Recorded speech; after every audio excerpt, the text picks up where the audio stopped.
Steve Harvey had seen just about everything in his nearly 2 decades of hosting Family Feud. He had witnessed contestants faint from excitement, watched families argue over answers, handled countless awkward responses, and navigated every kind of emotional moment with his signature blend of humor and heart.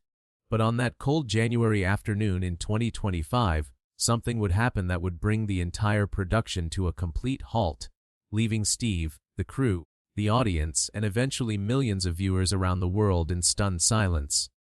2 families stood ready to compete, the Jenkins family from North Carolina and the Sullivan family from Massachusetts. The Sullivan family immediately caught everyone's attention because at the center of their lineup stood 92-year-old William Sullivan, a small man with silver hair, wearing a navy blue cardigan over a crisp white shirt, leaning slightly on a wooden cane that looked almost as old as he was. His family surrounded him protectively, 4 generations spanning from his daughter in her 60s down to his great-granddaughter, who was barely 10 years old. The production team had been charmed during the pre-interview, noting that William was sharp as a tack despite his age, full of wit and stories, and clearly the beloved patriarch of a tight-knit family.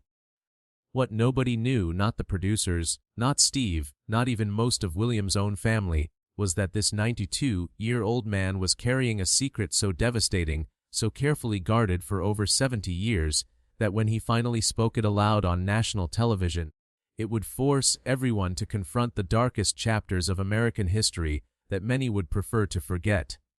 The Sullivan family won their game with impressive teamwork, William contributing a perfect answer that got the #1 spot and made Steve give him an enthusiastic high five. As they lined up for fast money, the family insisted that William be one of the 2 players, and despite some concern from the producers about whether the time pressure might be too stressful for someone his age, William assured everyone he was more than capable. His grandson Patrick went first and scored 178 points, which meant William needed only 22 points to win the $20,000. It should have been easy, a virtual guarantee, but as William stepped up to the podium and gripped it with hands that trembled slightly, not from nervousness but from age, something shifted in his demeanor. The playful, witty old man who had been joking with Steve just moments before seemed to disappear, replaced by someone who carried an almost unbearable weight. Steve noticed immediately, his smile fading as he looked at William with concern and asked, "You okay there, sir? You need a minute?" William shook his head and said in a voice that was quiet but steady, "I'm fine, Mr. Harvey. But before we do this, before we play this game, I need to tell you something. I need to tell everyone something that I should have said 73 years ago, but didn't have the courage to say until now." The studio fell quiet, in that particular way that happens when people sense something significant is about to occur. Steve looked confused, glancing at the producers who were equally bewildered, but something in William's face, a combination of determination and pain that seemed to age him even beyond his 92 years, made Steve nod and say, "Okay, sir, whatever you need to say, we're listening." William took a deep breath, looked at his family standing behind him, many of whom looked confused about what was happening, and then turned to face the camera directly. What he said next would stop the show cold and ultimately lead to one of the most important conversations about race, history, and hidden truth ever to emerge from a television program. William said, "My name is William Sullivan, and I'm 92 years old. But that's not the whole truth. The whole truth is that I was born William Jackson in 1932, and I'm not who my family thinks I am. I'm not who anyone thinks I am. And I need to tell the truth before I die, because carrying this secret is killing me, and because my family deserves to know who they really are." The confusion on the faces of William's family deepened into shock. His daughter Margaret stepped forward, her voice shaking as she said, "Dade, what are you talking about? You're William Sullivan. You've always been William Sullivan." But William was shaking his head, tears now streaming down his weathered face, and he said, "No, baby. I was born William Jackson in Birmingham, Alabama in 1932. I was black, and in 1952, when I was 20 years old, I made a choice that has haunted me every single day since. I passed for white, changed my name, erased my history, and spent the last 73 years living as someone I'm not." The gasps that went through the studio were audible, shock rippling through the audience, the crew, and most visibly through William's own family, who stood frozen in disbelief. Steve Harvey's face went through a series of expressions: confusion, shock, sadness, and something that looked like physical pain, as he processed what he was hearing. Margaret was shaking her head in denial, saying, "No, that's not possible. You're confused, Dad." But William cut her off with a firmness that made it clear his mind was perfectly sound. He said, "I'm not confused, Margaret. I've never been more clear about anything in my life, and I need to tell this story now, while I still can, because you deserve to know the truth about where you come from."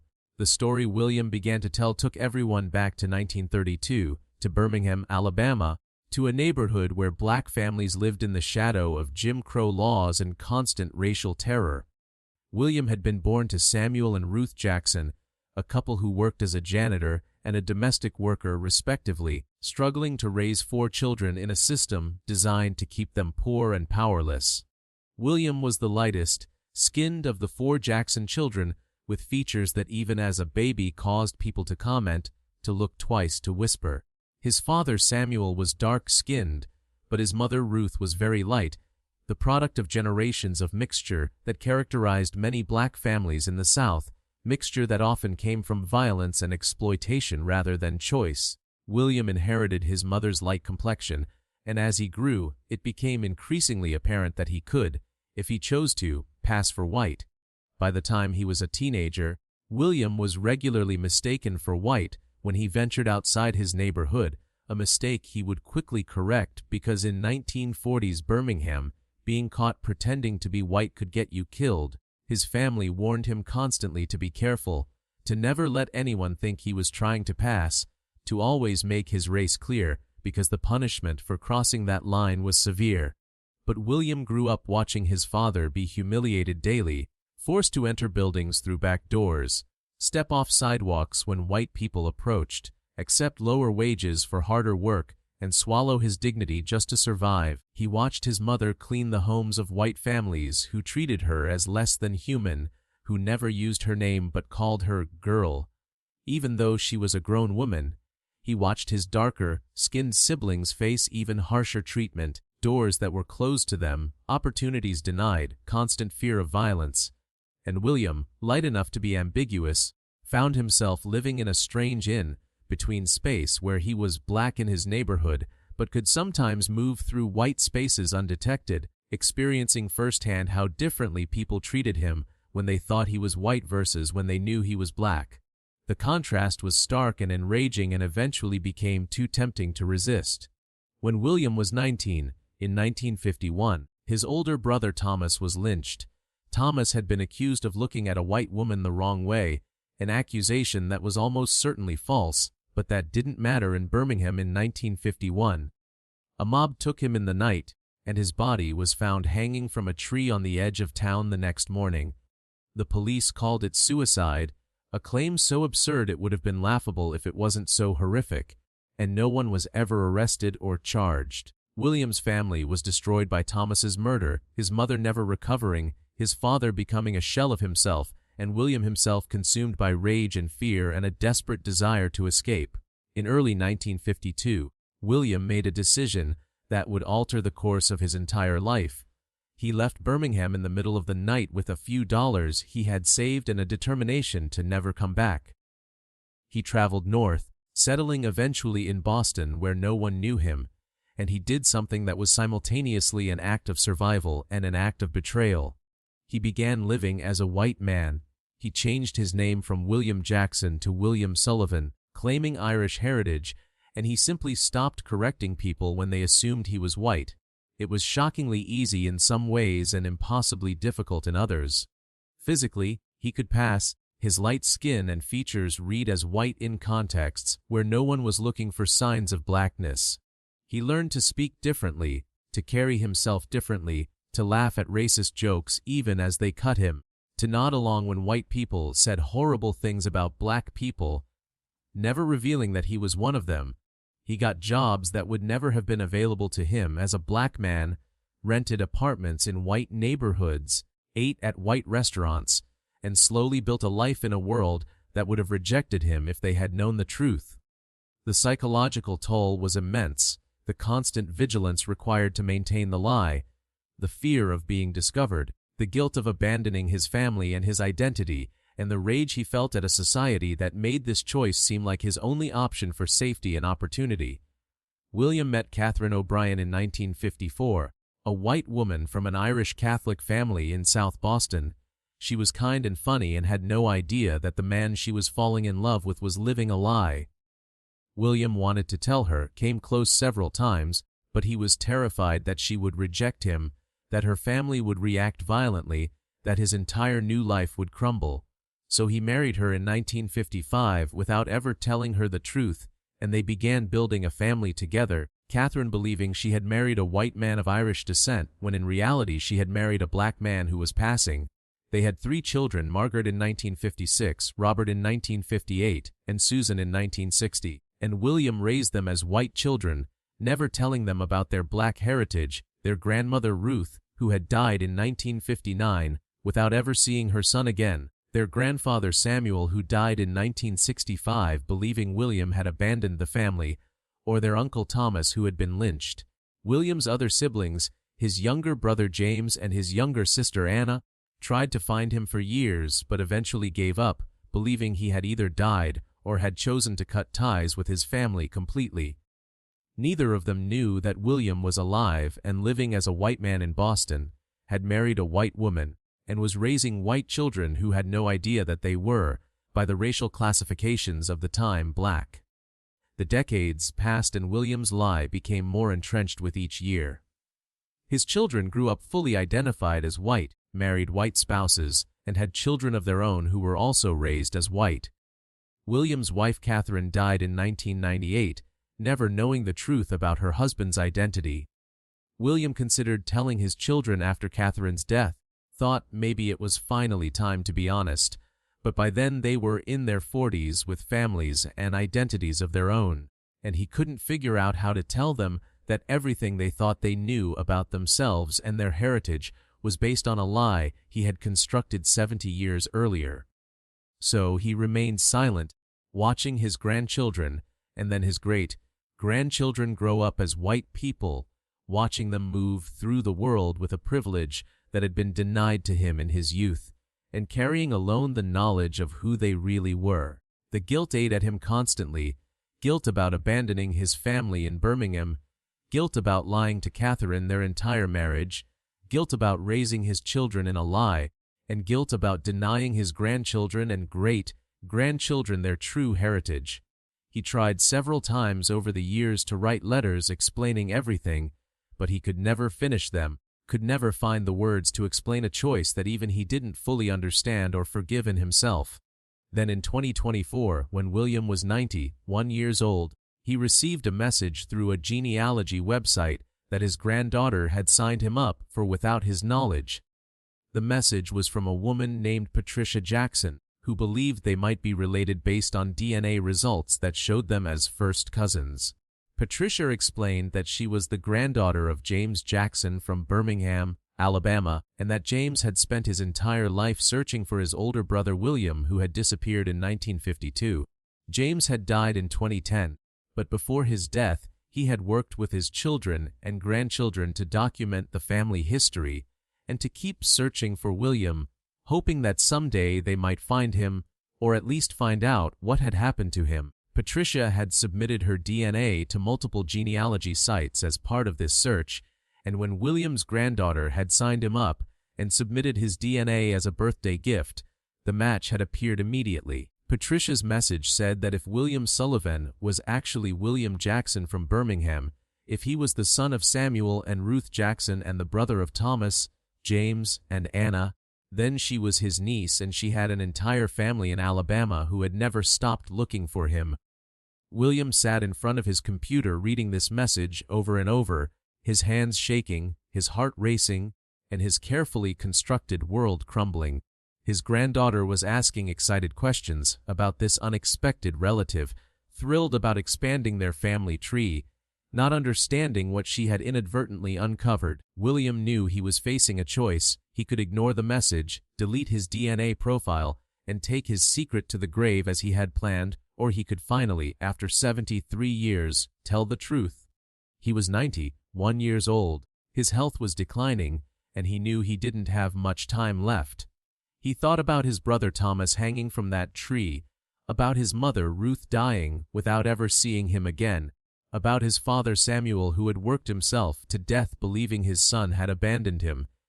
He thought about his siblings James and Anna who had spent their lives searching for him, and about all the descendants of the Jackson family in Alabama who didn't know that part of their family was alive and living in Massachusetts under a different name and a different race. And he thought about his own children, grandchildren, and great-grandchildren who deserved to know the truth about who they were and where they came from, even if that truth was complicated and painful. William responded to Patricia's message, confirming that he was indeed William Jackson, son of Samuel and Ruth, brother of Thomas, James, and Anna. The response he received was overwhelming. Patricia and dozens of other Jackson family members reaching out with joy and tears and questions. They shared photographs of William's parents and siblings, pictures he hadn't seen in over 70 years. They told him about family reunions he had missed, about cousins and nieces and nephews he had never met, about the whole life of a family that had continued without him. They also told him that his sister Anna was still alive, 90 years old and living in Atlanta, and that she had never given up hope of finding her brother. The prospect of speaking to Anna after 73 years was overwhelming, but William knew he had to do it, that he owed her at least that much. They arranged a video call, and when Anna's face appeared on the screen, elderly and changed but still recognizably his baby sister, William broke down completely. Anna looked at him and the first thing she said was, "I knew you were alive. I always knew it. Where have you been, William? Why did you leave us?" And William, crying too hard to speak at first, eventually told her the truth about what he had done, about passing for white, about building a white family, about living a lie for over 70 years. Anna's response was complicated. She was angry that he had abandoned them, hurt that he had chosen whiteness over family, but also understanding of the impossible position he had been in as a light-skinned black man in Jim Crow, Alabama, who had just watched his brother be lynched. She said, "I don't know if I can forgive you, William, but I understand why you did it. This country made you choose between your family and your survival, and you chose survival. But now you have to tell the truth. You have to tell your children and grandchildren who they really are, because they deserve to know, and because our family deserves to be whole again." But William hadn't told his family yet. He had been in contact with the Jackson family in Alabama for months, had video calls with Anna and Patricia and dozens of other relatives, had learned about family history and seen photographs and heard stories, but he had kept all of it secret from his children and grandchildren in Massachusetts because he was terrified of how they would react. He knew that telling them would fundamentally change how they saw themselves, would force them to reckon with an identity they had never known they had, and would reveal that their father and grandfather had been lying to them their entire lives. He went back and forth for months, trying to figure out how to tell them, writing and rewriting explanations that never felt adequate. Then his grandson mentioned that the family had been selected to appear on Family Feud, that it would be a fun family bonding experience and a chance to celebrate William's 92nd birthday with something special. William's first instinct was to refuse, but then he thought about the platform that Family Feud would provide, the public nature of it that would force him to actually go through with telling the truth rather than backing out at the last minute, and the witnesses who would hear his story and understand why he had made the choices he made. He decided that if he was going to tell his family the truth, if he was finally going to stop living a lie, he would do it in a way that mattered, in a way that could maybe help other people understand the complicated legacy of passing and the ongoing impact of racism and racial terror. Now here he stood on the Family Feud stage, having just revealed his secret to a stunned studio audience and to his shocked family, and knowing there was more story to tell. Steve Harvey, who had remained silent during William's initial revelation, now spoke quietly and asked, "Mr. Sullivan, Mr. Jackson, what do you need from us right now? What do you need to say? William looked at his daughter Margaret, who was crying and shaking her head in denial, and he said, Margaret, Robert, Susan, I need you to understand that I loved your mother completely, that our marriage was real even though it was built on a lie I was living. I need you to know that you are my children, and I love you more than anything in this world. But I also need you to know that you're not white. None of us are. By the standards of this country, by the one-drop rule that was the law in many states when you were born, you're black. You have black grandparents, black aunts and uncles, black cousins all over Alabama who have been waiting to meet you. And I'm sorry, I'm so sorry that I denied you this knowledge, this heritage, this family. I thought I was protecting you, thought I was giving you a better life by raising you as white, but really I was just afraid, and I made you carry a lie you didn't even know you were living. Margaret was sobbing now, her voice breaking as she said, How could you lie to us our whole lives? How could you let us grow up not knowing who we are? William nodded, accepting her anger, and said, I don't have a good answer for that, baby. I was scared. I watched my brother get lynched for being black, watched my parents be destroyed by racism, and I saw a chance to escape it and I took it. But the cost of that escape was losing my family, lying to your mother, and raising you all in a false identity. I thought I was saving you from the pain of being black in America, but what I was really doing was depriving you of your heritage and your family. And I'm sorry. I will spend whatever time I have left being sorry and trying to make it right. Steve Harvey, who had been standing silently with tears running down his face, finally spoke and said, Sir, I don't even know what to say right now. This is one of the most painful stories I've ever heard, and I need to stop the show. We're not continuing with the game. This is more important than any game. He turned to the producers and said, Stop everything. We're taking the time we need to deal with this properly. Production halted completely, an unprecedented move in the show's history. The audience remained in their seats, nobody wanted to leave, everyone understanding they were witnessing something profound and important. Steve asked William if he would be willing to continue talking, to tell more of his story, and William agreed. For the next hour, with cameras still rolling, but without any pretense of playing a game show, William shared his full story. He talked about growing up in Birmingham, about his brother's lynching, about the decision to leave and pass for white, about meeting and marrying Catherine while hiding his true identity, about raising his children in a lie, about the guilt that had consumed him for 73 years, and about reconnecting with the Jackson family in Alabama and learning about the life he had missed. He talked about the psychology of passing, the constant fear of discovery, the ways he had to police his own behavior and speech and memories to maintain the lie, the pain of hearing racist comments and being unable to respond, and the strange privilege of being able to move through the world as white while knowing that his siblings back in Alabama couldn't. He talked about watching the civil rights movement on television in the 1960s and wanting to be part of it, but being unable to because doing so would have revealed his identity. He talked about the many times over the years when he almost told the truth, but backed out at the last minute out of fear and cowardice. Steve asked William about his children, about how they were processing this revelation, and Margaret stepped forward to answer. She was still crying but had composed herself enough to speak, and she said, I don't know how to process this. My whole life I've identified as white, raised my own children as white, moved through the world with white privilege, and now I'm being told that actually I'm black, that my father is black and that makes me black. I don't feel black. I don't have any connection to black culture or black community, but I also understand that those feelings are the result of being raised in a lie, of being denied my heritage. I'm angry at my father for lying to us, but I'm also angry at a country that made him feel like passing was his only option. I'm grieving for grandparents I never got to meet, for an uncle who was lynched, for an entire family in Alabama that we should have known our whole lives.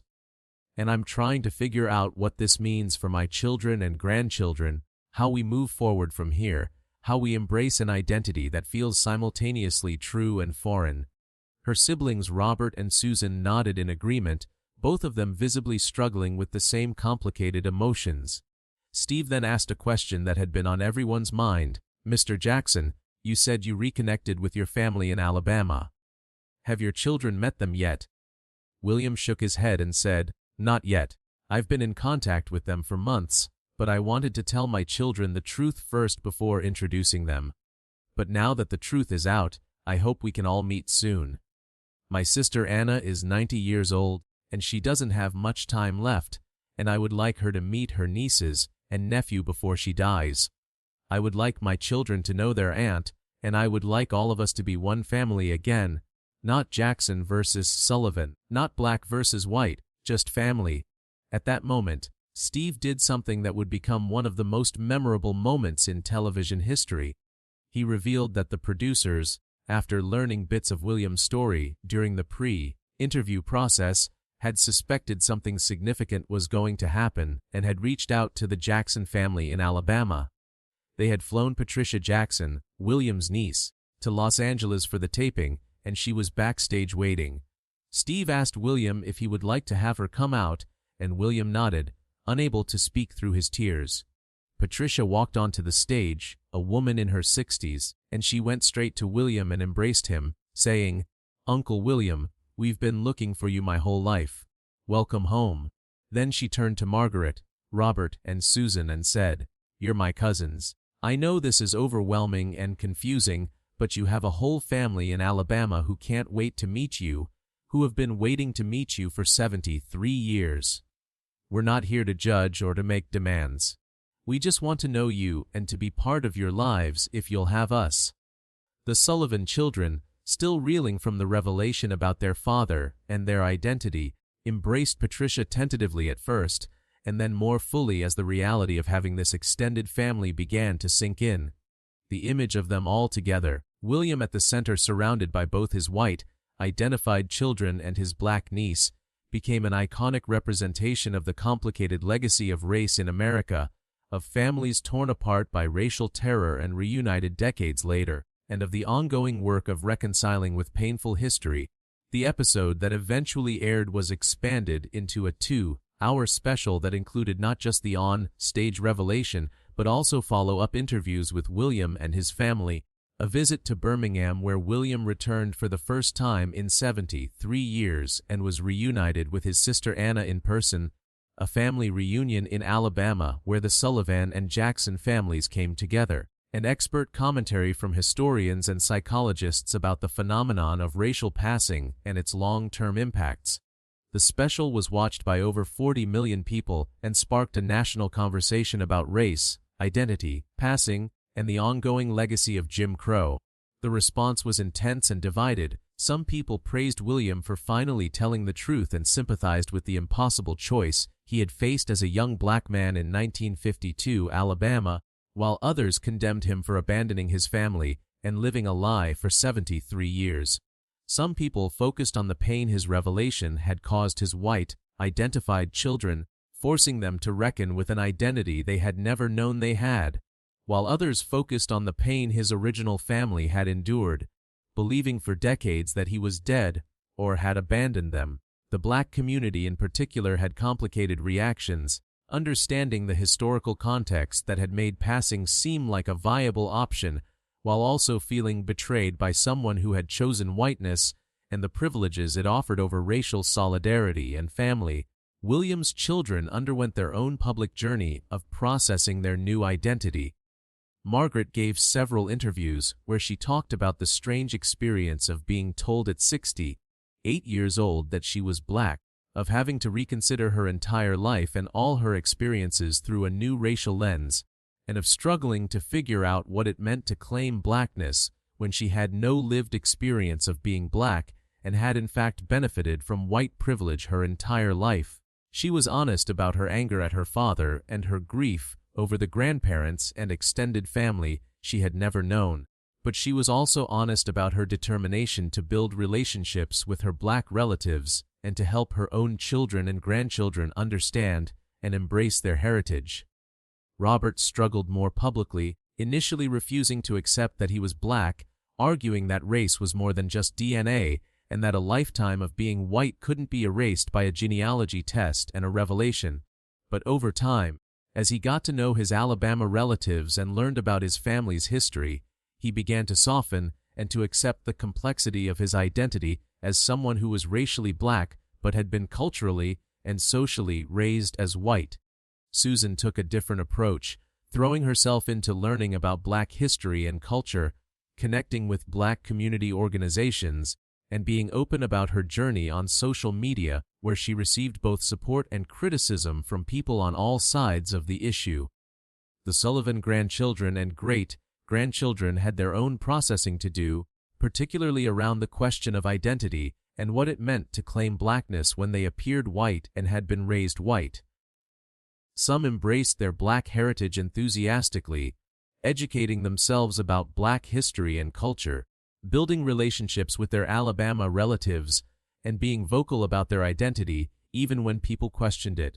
Others struggled more, feeling caught between two worlds, not feeling black enough to claim that identity but also no longer feeling entirely white after learning the truth. The youngest members of the family, the children and teenagers, seemed to adapt most easily, accepting their multiracial heritage as simply a fact about themselves and moving forward, without the same level of identity crisis that their parents and grandparents experienced. The family as a whole began the long process of integrating the Sullivan and Jackson families, traveling back and forth between Massachusetts and Alabama, participating in family reunions, and building relationships across the divide that William's choice had created 73 years earlier. William lived for another year after his appearance on Family Feud, dying at age 93 in February 2026. His final year was spent trying to repair some of the damage his lie had caused, spending time with both his Sullivan children in Massachusetts and his Jackson relatives in Alabama, being reunited with his sister Anna before she died 6 months after his revelation, and trying to help his descendants understand and accept their complicated heritage. He gave numerous interviews about his experience, always emphasizing that while he understood why his younger self had made the choice to pass, he regretted the pain that choice had caused and believed that ultimately the truth, no matter how complicated and painful, was always better than living a lie. He also spoke about the systemic racism that had created the conditions where passing seemed like a necessary survival strategy, where a young black man in 1952 Alabama could look at his brother's lynching and decide that the only way to stay alive was to erase his identity and become someone else. He argued that his story wasn't really about his individual choices, but about a racist society that had made those choices seem necessary, and that the real work wasn't just understanding or forgiving his decision to pass, but dismantling the structures of racism that had made passing an option that many light-skinned black people felt they had to consider. William's funeral was attended by both families, Sullivan and Jackson, united for the first time in over 70 years. He was buried in Birmingham, Alabama, next to his parents and his lynched brother Thomas, his gravestone reading, William Jackson Sullivan, 1932-2026, son, brother, father, grandfather, finally home. The funeral brought together descendants who spanned the full spectrum of racial identity and experience, from William's white, identified children and grandchildren to his black nieces and nephews in Alabama to the younger generations who were learning to navigate a multiracial identity. Patricia Jackson gave a eulogy that captured the complexity of William's life and choices, acknowledging the pain he had caused while also recognizing the impossible circumstances he had faced, and calling on the family to use their unique story as a catalyst for understanding, healing, and change. She said that William's decision to finally tell the truth on national television, at 92 years old, knowing it would complicate his family's life and force them to reckon with difficult truths, was an act of courage that partially redeemed the cowardice of his original choice to pass. She said the family's work now was to honor both sides of their heritage, to acknowledge the harm that had been done while also moving forward in truth and connection. The impact of William's story extended far beyond his own family. His revelation prompted hundreds of other families to come forward with their own stories of racial passing, of discovering black ancestry they hadn't known about, of family members who had crossed the color line and disappeared. Genealogy companies reported a surge in DNA testing from people who suspected they might have hidden racial heritage, and support groups formed for people navigating the discovery of multiracial identity they hadn't known they had. Historians and sociologists wrote extensively about Williams' case as an example of the long-term impacts of racial terror and Jim Crow, pointing out that his story was actually relatively common in the early to mid-20th century when thousands of light-skinned black people made the choice to pass for white as a survival strategy. They argued that his story should prompt a broader reckoning with how American racism had torn families apart, created impossible choices, and left lasting trauma that continued to affect descendants generations later. The Family Feud appearance itself became a case study in how media could facilitate important conversations about race and history. Steve Harvey's decision to stop the game and let William tell his full story, to prioritize truth-telling over entertainment, was widely praised as an example of using platform and privilege responsibly.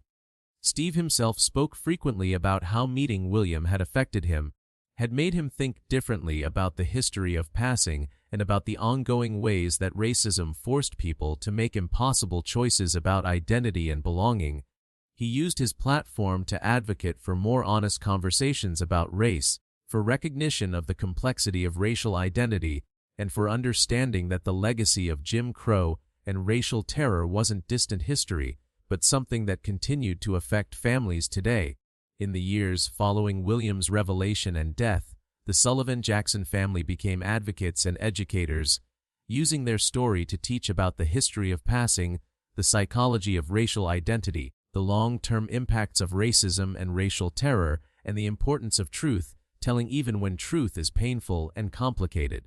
Margaret wrote a book about the experience of discovering her black heritage at 68 years old and learning to navigate a new identity while also grappling with anger at her father and grief for what had been lost. Robert created a documentary about the family's story that traced the history of passing in America and featured interviews with other families who had discovered similar secrets. Susan became a speaker and educator, traveling to schools and organizations to share the family's story and facilitate conversations about race, identity, and the ongoing legacy of historical racism. The younger generations used social media to share their journey of learning about and embracing their black heritage, providing a window for others into the complicated process of claiming an identity you were raised to deny. The Sullivan-Jackson family also worked to preserve and honor the memory of those who had been lost to William's choice. They created a memorial in Birmingham for Thomas Jackson, William's brother who had been lynched, ensuring his death was remembered and acknowledged rather than buried as it had been in 1951. They compiled a comprehensive family history that documented both the Jackson family in Alabama and the Sullivan family in Massachusetts, showing how racial terror and passing had split one family into two and how that family was now working to become whole again. They held annual reunions that brought together descendants from all over the country, creating spaces where people with vastly different experiences of race could come together as family and learn from each other. And they advocated for policy changes around historical markers and education, pushing for more honest teaching about lynching, Jim Crow, and racial passing so that future generations would understand the context that had created stories like Williams. Steve Harvey remained connected to the Sullivan-Jackson family, attending Williams' funeral, speaking at family events, and using his platform to keep their story in public conversation. He often reflected on the moment when William began his revelation, when the game had stopped and something more important had taken precedence, and he said it had changed how he approached his work as a host and entertainer. He became more willing to let his shows be platforms for serious conversations, more intentional about using his visibility to shine light on important stories, and more comfortable with moments that departed from the expected format if those departures served a greater purpose. The moment when he had said, "Stop everything, this is more important than any game," became emblematic of his approach to entertainment as something that could and should occasionally make space for truth, telling and education even when that made audiences uncomfortable. In the end, William Jackson Sullivan's story became a testament to several painful truths about American history and race. It showed how racial terror and Jim Crow had forced people into impossible choices between survival and family, between safety and identity. It demonstrated the long-term psychological and familial costs of passing, the way one person's survival strategy rippled out to affect multiple generations who didn't even know they were living with the consequences. It illustrated the complexity of racial identity in America, where legal and social definitions of race didn't always align with lived experience or cultural connection, and where people could be racially one thing while being culturally and socially something else entirely. It forced a conversation about who gets to claim racial identity and under what circumstances, challenging simple narratives about race while also acknowledging the real privileges and disadvantages that came with different racial classifications.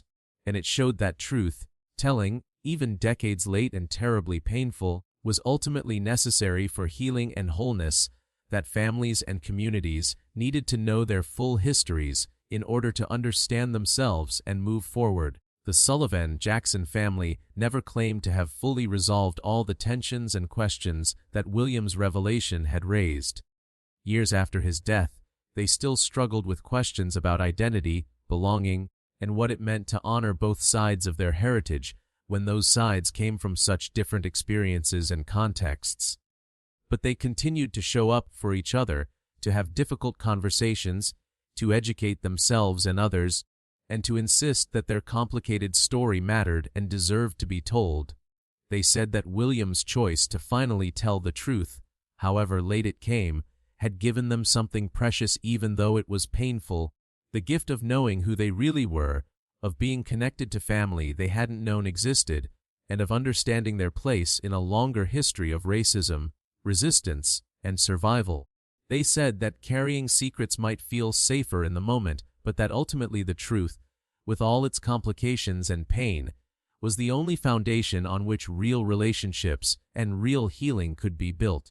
And they said that, if their family's story could help others understand the ongoing impacts of historical racism, could encourage other people carrying secrets to tell their truths, or could prompt more honest conversations about race and identity in America, then all the pain of revelation and reconciliation would have been worth it.